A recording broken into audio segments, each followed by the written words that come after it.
We are Georgia and David. In March of 2022, we quit our jobs to travel the world full-time.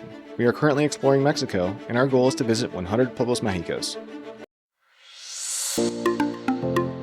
Welcome to the Pueblo Mágico of Papantla. We're going to be spending the next week here, and we're going to take you along as we discover everything this Pueblo Mágico has to offer. Stay tuned to the end for a tour of our Airbnb and a full cost breakdown of all our expenses.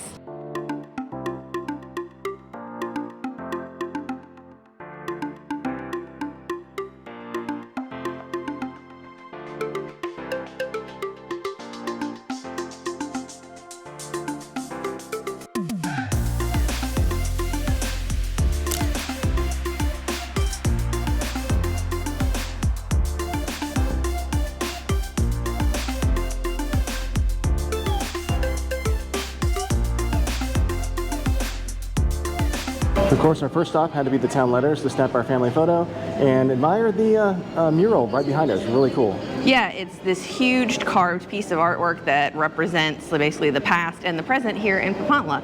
Our next stop is where we are now, which is the Kiosco. I definitely recommend coming upstairs. There is like a little coffee shop downstairs, but upstairs there is an amazing painted mural on the ceiling. I think next we might go ahead and check out the main mercado and then maybe grab something to eat. Sounds good to me.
So we just finished our lunch. We started out with the Jara of Naranjada, and then we got some bocoles, and I think they're pretty common in this area, and I don't think it's gonna be the last time we have them.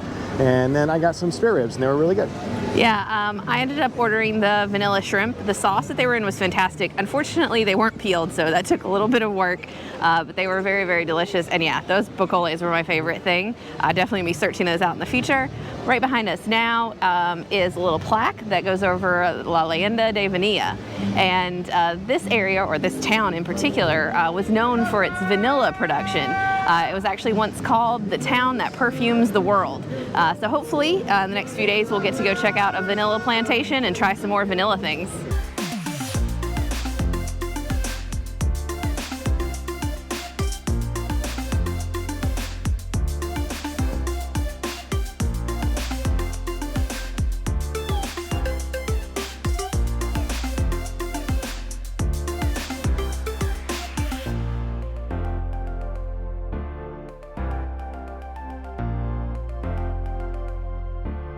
So unfortunately, we've walked past the church twice, and it's been closed both times. Yeah, maybe we'll try to catch it later in the week and see if it's open. One cool thing about this town, though, is there are tons of murals and carvings and wall art everywhere. So we've seen a lot of very pretty art. And our next stop is actually a museum of a famous artist from here.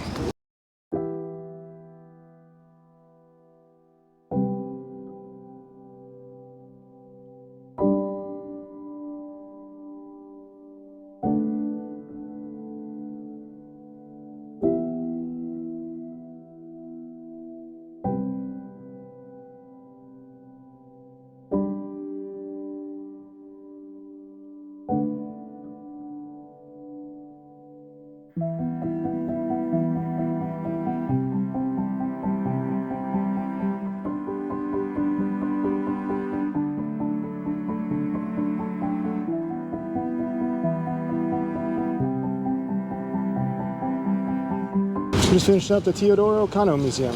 Entrance was free. It is very small, but I really liked his artwork. Cool. He has a really cool style and the way he was just like capturing little Mexican celebrations. And if you paid attention, you could see in some corners there were dogs fighting or playing. There was like a drunk guy passed out in the corner. I mean, it was just really cool the way he did it. And he's also the artist behind the monument de los Voladores, which we will be seeing in the coming days. But now I think it's time to get a little dessert, and maybe that dessert should be vanilla ice cream.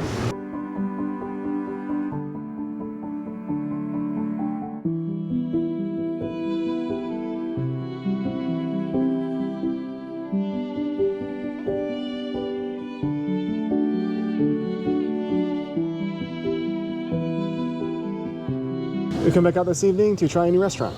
Restaurante Don Pope, supposedly online looks like they have a ton of grilled meats, and they also have a homemade vanilla whiskey that we hope to try.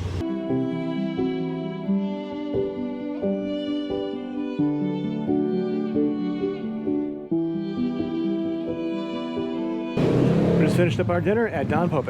It was excellent. The clericot was really good, and then we both got the picaña, which was cooked fantastically. The fat had a little bit of a sear on it, and then there were like fresh vegetables that were cooked in garlic, and then the best handmade tortillas we've had in a while. They were super good, and then all the salsas, of course, were homemade and really excellent. We did finish off the night with a vanilla stout beer, which was also really good, and we got a little bottle of their whiskey with vanilla to go home and try for the evening, because tomorrow we've got some adventures. I think we're going to a nearby Pueblo Mágico. Well, you know the roads are going to be bad when Google tells you that it is going to take you 44 minutes to go the next 23 kilometers. Today we've driven almost 2 hours to the Pueblo Mágico of Zozocolco. We think that we have come to the beginning of the path to get to the pozas and the waterfall, but there's very limited signage, so hopefully we're right.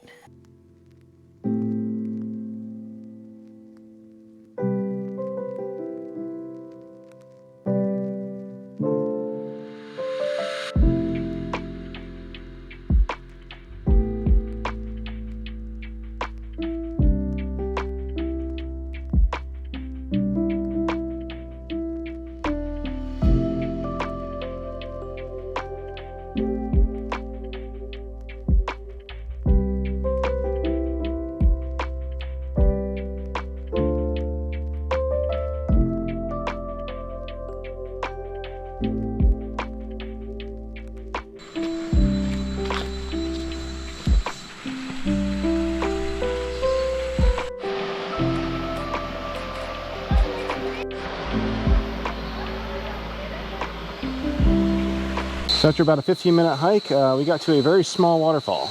Yeah, but the water is crystal clear. They call this area the Ruta de los Pozas, or basically like natural springs. So the water is coming straight up from the earth, and it is beautifully clear. From the shrieks of the children behind us, I think it's pretty cold too.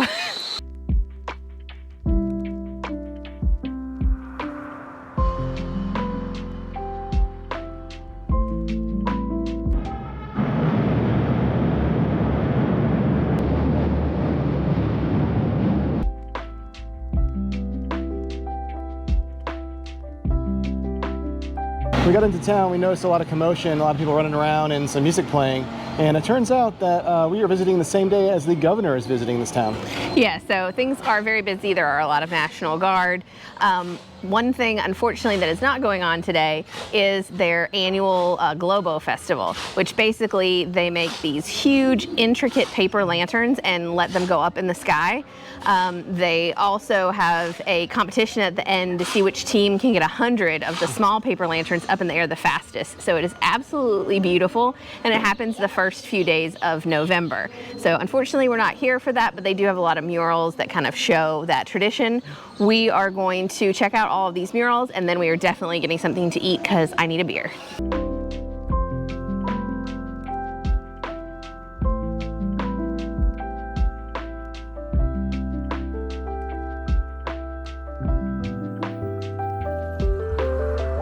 Wow, that lunch was amazing and amazingly affordable as well. I highly recommend going to Restaurante Las Jicaras if you come to this town. They have these things, they're called, I think, bocoles, and they're basically little balls of masa that have been stuffed with cheese and then fried in manteca or lard.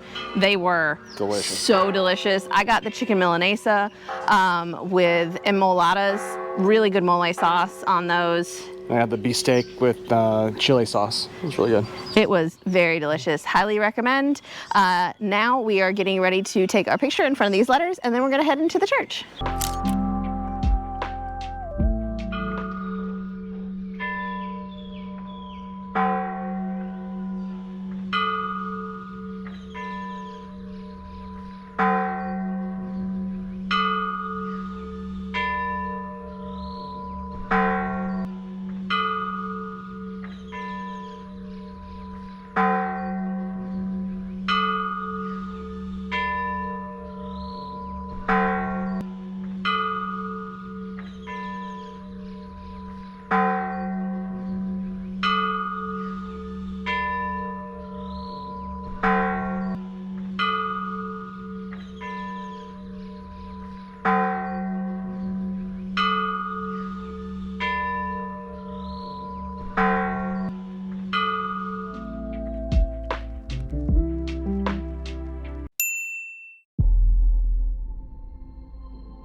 So we got up bright and early this Sunday morning to get to El Tajín right when they open at 9 a.m. And so did everyone else. I was hoping we were going to beat some people here, but I think there were already like 5 big tour buses in the parking lot. Yep. It is raining a bit, but we did get in free because it is Sunday. Normally it's 95 pesos per person. And instead of having like a separate ejido fee, the local community actually runs the parking lot and you just pay a cooperation of whatever you want. So we gave them 50 pesos. That was fine. So we're going to go in and check it all out.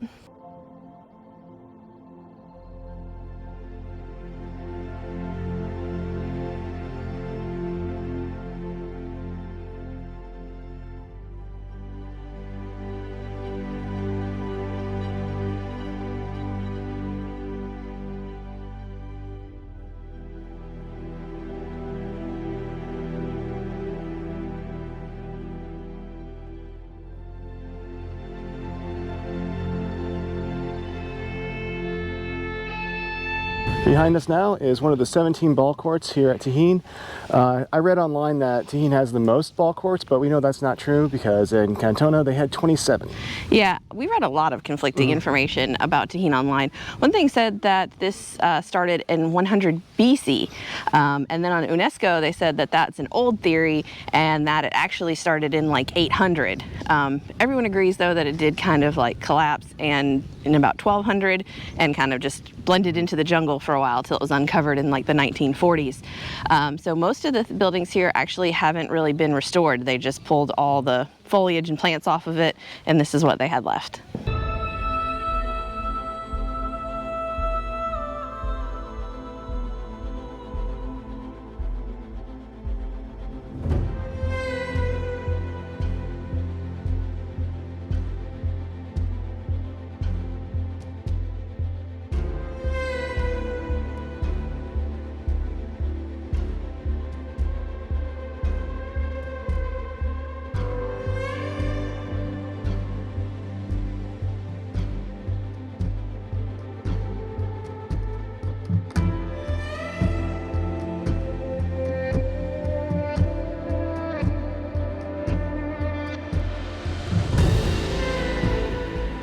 So El Tajín means City of Thunder in Totonaca. And just like the other Totonaca site that we saw, the pyramids have all these little niches, and the main one behind us here actually has 365 niches to represent every day of the year, and then the sides represent the 4 seasons.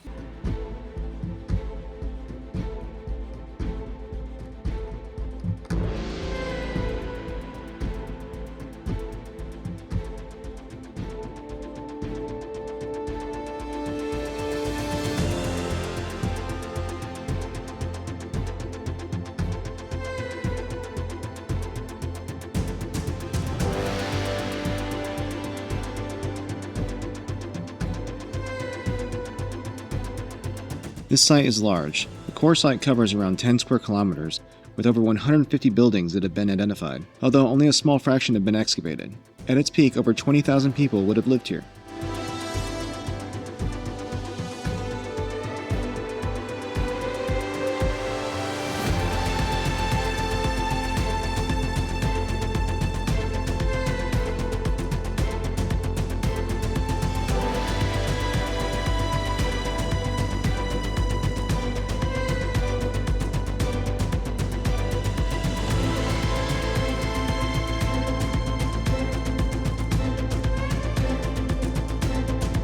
So unfortunately at this site, there's no placards explaining what these buildings are. So you're probably better off getting a guide or just doing a lot of research online before you come. Yeah, we tried to research as much as we could. We do that about every site, but here there's just no extra information. The other thing that's kind of cool about this site actually is that they allow vendors to sell drinks and food inside. Most sites don't allow any vendors. And the other ones that we've been to, especially the large ones, they only allow them to sell like merchandise, like t-shirts and little mini pyramids and stuff like that. But here, we were actually able to get an electrolyte. They have bottled water, they have aguas frescas, they have snacks. So that's kind of nice.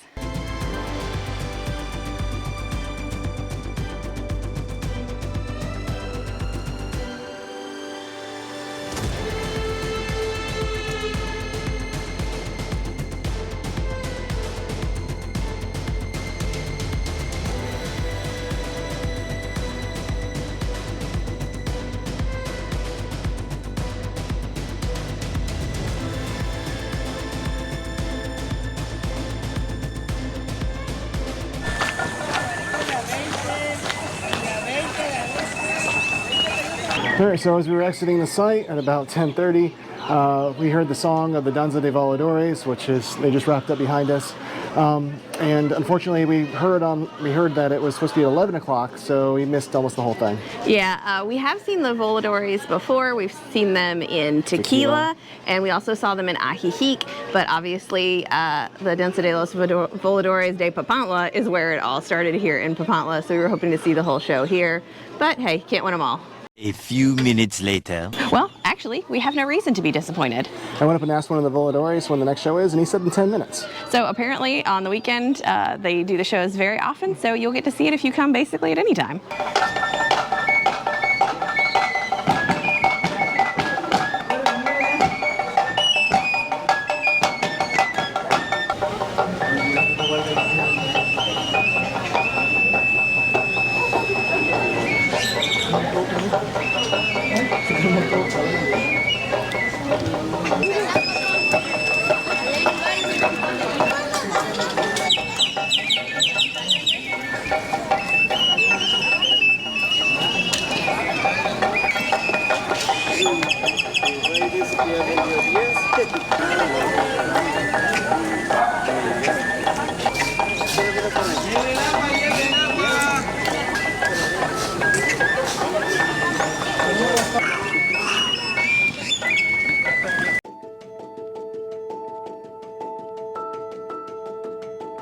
We've now driven across town to Restaurante Naku. This restaurant is known for their traditional Totonaca food, and right now, since it's Sunday, there's a wait, so we've got our name in.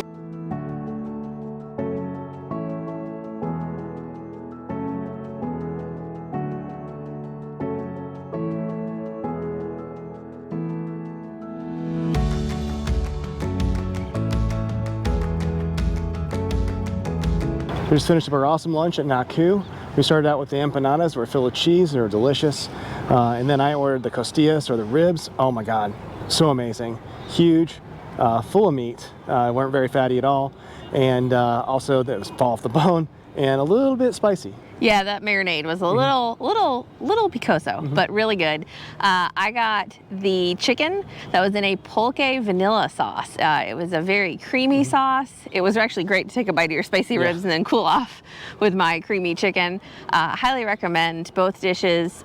Service was excellent. Atmosphere was great. They even did like a little dance show in the restaurant, which was very cool. So definitely recommend that. But now we have driven up to the Voladores Monument, where you can see the whole town. The view is fantastic.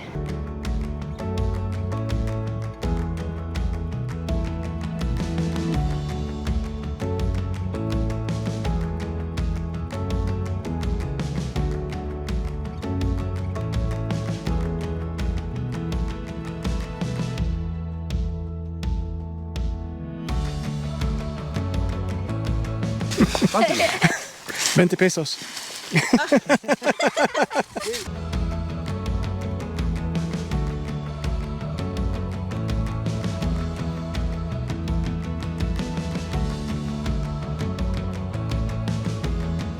Las haciendas están más en plano y otro clima más fresco. Aquí es lomerío, si ves, puros chipotes. Y calor, moscos, serpientes, alacranes. No. Es una orquídea, la vainilla. Esta especie es esta, vamos a poner. Esta especie es esta. Y esta especie es esta. Regresa la abeja, regresa, hace un ritual. Primero busca la flor. A ver, ahí está. Ah, este es cuento chino. Esto es pura basura.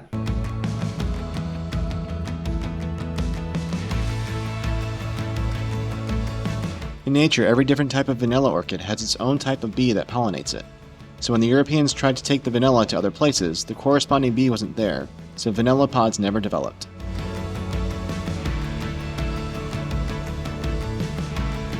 Abejas meliponas. Estas son abejas pecoreadoras.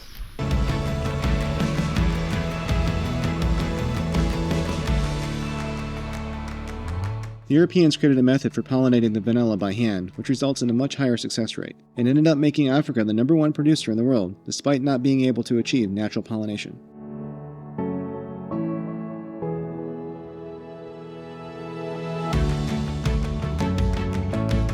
Se llama otate. Esa es la mexicana, no es de Asia también.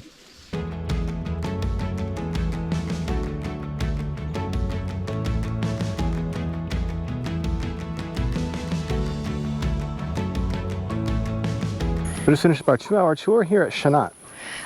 The tour was excellent. The guide was really great. You do need to be able to speak Spanish, but he pointed out a lot of the different plants that grow naturally here. He explained the whole process of making vanilla. He explained some of the culture of the area. It was great. And at the end, we picked up some fresh vanilla beans. This is 50 grams and it was 500 pesos, and then the tour was 200 pesos per person. I definitely recommend it if you can speak some Spanish. If not, I don't really think you'll get that much out of it, honestly.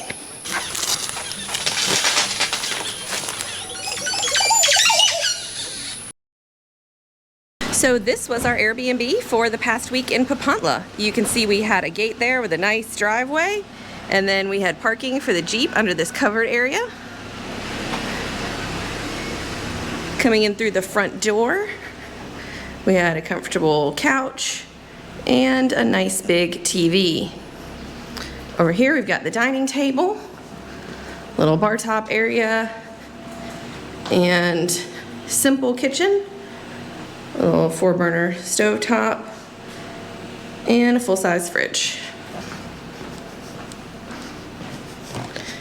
This was the bedroom we slept in. You can see it's got a nice king-size bed, a little bit of storage space, TV, and a very powerful AC unit. Through here is a full bathroom with a makeup vanity area here, shower, and toilet with another little sink area. Coming upstairs. Now we did rent a 3-bedroom, 3-bathroom, but they locked this door. So we didn't have access to the 3rd bedroom or bathroom. But you can see up here there's a second TV space. We never used it. There is another full bath up here. And then this room here has another king-size bed, some storage space, another great AC unit, closet space there. We use this room to work out and to charge our things. Overall, very happy. This was definitely one of our favorite Airbnbs. And now for that cost breakdown. That Airbnb set us back $629 for 7 nights. We spent $212 on transportation, $29 on entertainment, $79 on bars and alcohol, $264 at restaurants, and $146 on groceries. That brings that grand total to $1,359 or $194 per day. Thanks for watching. And as always, if you have any questions, comments, or suggestions, please leave them down below. If you haven't already, check out last week's video where we explore the Pueblo Mágico of Quetzalan.